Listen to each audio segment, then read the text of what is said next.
तो चलिए अब बात करेंगे आज के एनएफओ की। एसेट मैनेजमेंट कंपनी मेरे एसेट ने अपना नया फंड लॉन्च किया है। इस एनएफओ का नाम है मेरे asset BSE mid cap 150 momentum 30 ETF fund of fund. बहुत ही भारी भरकम सा नाम है। फंड कैसे काम करेगा अभिषेक जी बताएंगे, और क्या आपको इस एनएफओ के लिए ऑप्ट करना चाहिए, फिर अमरिन मैम से डिस्कस करेंगे। अभिषेक जी। बिल्कुल दिव्या, भारी भड़का नाम है और इससे पहले मतलब 3 या 4 दिनों के अंतराल में ही ये दूसरा फंड है जो कि सेम कैटेगरी में यहाँ पर आया है। मेरे एसेट का BSE mid cap 150 momentum 30 ETF fund of fund है। इससे पहले जो आया था वो BSE mid cap 150 momentum index fund था एक्चुअली। चलिए ETF आया तो इसकी भी चर्चा कर लेते हैं। जैसे कि नाम बता दिया है, उसके बाद बेंचमार्क जो इसका रहेगा वो बीएसई मिड कैप 150 30 TRI है। सब्सक्रिप्शन इसका 6 जुलाई यानी कि परसों से ये खुल गया है और 20 जुलाई तक आप इसमें सब्सक्राइब कर सकते हैं। अलॉटमेंट इसका 23 जुलाई को मिल जाएगा। मिनिमम निवेश की बात करें 99 रुपये की आप SIP यहाँ पर शुरुआत कर सकते हैं और 5,000 रुपये का यहाँ पर लमसम निवेश करके इस फंड में आप शुरुआत कर सकते हैं। एग्जिट लोड 0.05% रहेगा इन केस अगर 15 दिन से पहले यूनिट्स को रिडीम या स्विच करते हैं तो। फंड मैनेजर इसके 2 हैं, एक तागाला और विशाल सिंह जी। ये 2 फंड मैनेजर इस फंड को यहाँ पर मैनेज करेंगे। मैम सबसे पहले तो इसको थोड़ा सा आसान भाषा में हमारे दर्शकों को बता दीजिए कि ये होता क्या है। BSE mid cap 150 momentum 30 ETF कैसे काम करता है ये? देखिए, पहले तो जो बीएसई मिड कैप 150 फंड है उसमें से ये 30 मोमेंटम स्टॉक्स चूज करेगा basically. That is what the fund does, and this FOF basically invests in the units of the same fund which is managed in the ETF basically, right? Now the thing is कि ये जो fund है as I said momentum strategy follow करता है।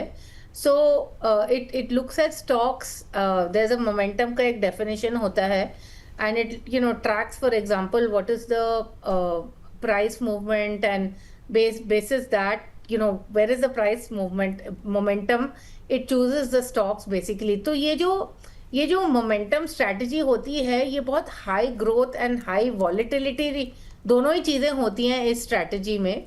and again अगर हम देखें तो last few years में क्योंकि equity markets are doing really well and India is a growth market, so that is why you will see कि momentum funds have also been doing really well and which is why everybody is now coming out with momentum funds। ठीक है ma'am, किस तरीके के निवेशकों को target करेगा ये जो फंड है? Very very very high risk funds, जिनको बहुत हाई रिस्क लेना है। एक तो इस मिड कैप है, मिड कैप में 30 मोमेंटम स्टॉक्स हैं, तो जिनको बहुत हाई रिस्क लेना है this will work for them. मतलब हाई रिस्क वाला फंड है और ऑब्वियस बात है यानी कि एग्रेसिव निवेशक जो हैं वो यहाँ पर आए। कंजर्वेटिव निवेशकों के लिए ये फंड नहीं है, राइट? मैम ड्यूरेशन क्या रहेगा, मतलब कितने समय का हॉरिजॉन रखें इन केस अगर निवेश करना हो इसमें? तो आई विल से at least 7 to 10 years again. Ma'am दूसरी चीज़ ये कि जैसे कि अभी मोमेंटम 30 ETF ये है, इससे पहले मैंने जो अभी LFO एक बार डिस्कस किया था 2 दिन पहले, वो मोमेंटम 30 इंडेक्स फंड आया हुआ था। उन दोनों के बीच में अगर कंपेयर करें तो क्या लग रहा है कि ETF is a better option कि इंडेक्स फंड इसका जो रहेगा वो ज़्यादा अच्छा होगा? I think ETF में थोड़ा, I mean ETF में the it's the same thing, right? It's just that index fund का cost थोड़ा ज़्यादा होता है, but ETF का cost थोड़ा कम होता है, but it's the same index that they are tracking basically। दूसरा मैम, अगर इन केस अगर मिड कैप फंड में कोई अगर निवेशक है already, mid cap fund index fund की बात कर लीजिए या फिर मिड कैप फंड्स पे और अगर बात कर लीजिए, उसमें निवेशित है बंदा, तो क्या उसको यहाँ पर आना चाहिए मोमेंटम 30 में?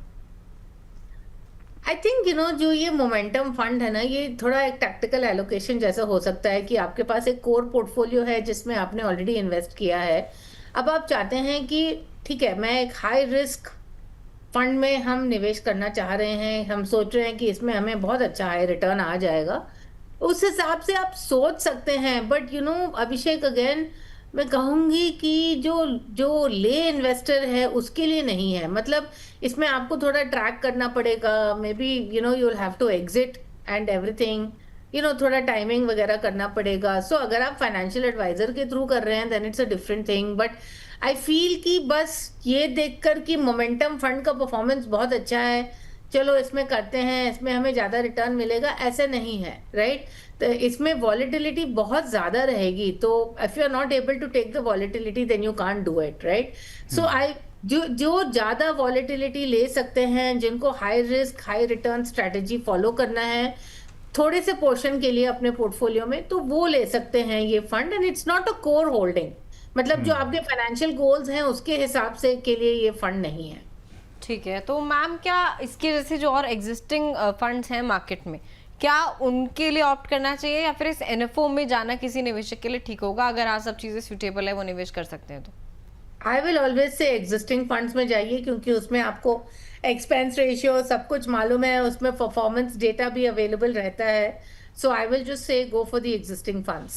ठीक है मैम, चलिए तो ये हो गई चर्चा हमारे आज के एनएफओ पर. तुषार जी कह रहे हैं नागपुर में बारिश जो है शुरू हो गई है. सर नागपुर में मुंबई से आप बुला लीजिए थोड़ी और बारिश, क्योंकि मुंबई में तो बहुत बुरे हालात हैं और अब तो खैर दिल्ली और एनसीआर में भी यहाँ पर बरसात अच्छी खासी होने लग गई है.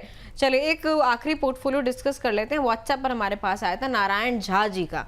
कह रहे थे मेरी 27,000 रुपये की 27,500 रुपये महीने की 5 SIPs हैं, 5 साल तक निवेश करूंगा. पोर्टफोलियो पर रिव्यू चाहिए. इनके पोर्टफोलियो में पहला फंड है पारंपरिक फ्लेक्सी कैप फंड. कल हमारे एक गेस्ट आए थे, वो सोशल मीडिया का स्टार फंड कह रहे थे इसको. 7,500 की सिप इसमें है. क्वांट स्मॉल कैप फंड है 5,000 की SIP. Motilal Oswal mid cap में 5,000. मोतीलाल ओसवाल का ही Nasdaq 100 ETF fund of fund 5,000 और निपॉन इंडिया का निफ्टी 50 बीज ETF फंड है, इसमें 5,000 की सिप है.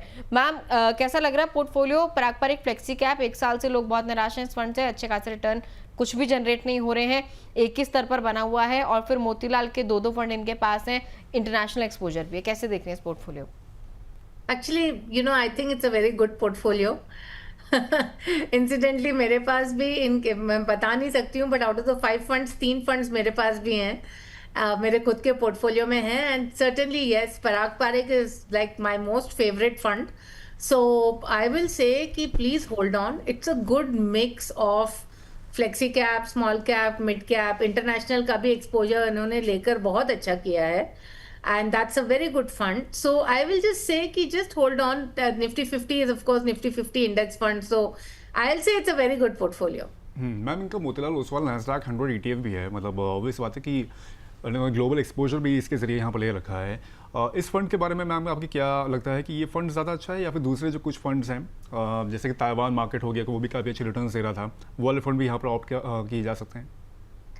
See, I think you know what, I firmly believe. देखिए अब एक लास्ट 1 ईयर में फॉर एग्जांपल जो एशियन मार्केट्स में हमें परफॉर्मेंस देखने को मिली है, it's been driven by this whole AI stocks and everything. But I think I always believe that center of innovation will still be US, and those stocks will still be in the Nasdaq. So I still believe that it's a great idea to be in Nasdaq 100 and play this whole जो भी हम सोच रहे हैं innovation. For example, अगर हम innovation पर bet कर रहे हैं, इंटरनेशनल मार्केट्स में बेट कर रहे हैं, rather than going, because देखिए ये जो ताइवान और वगैरह हम अभी देख रहे हैं, this is only last 1 year, right? It's not as if consistently ये दे रहा है, but Nasdaq 100 again, you have longer history and everything. So I'll still bet on Nasdaq 100.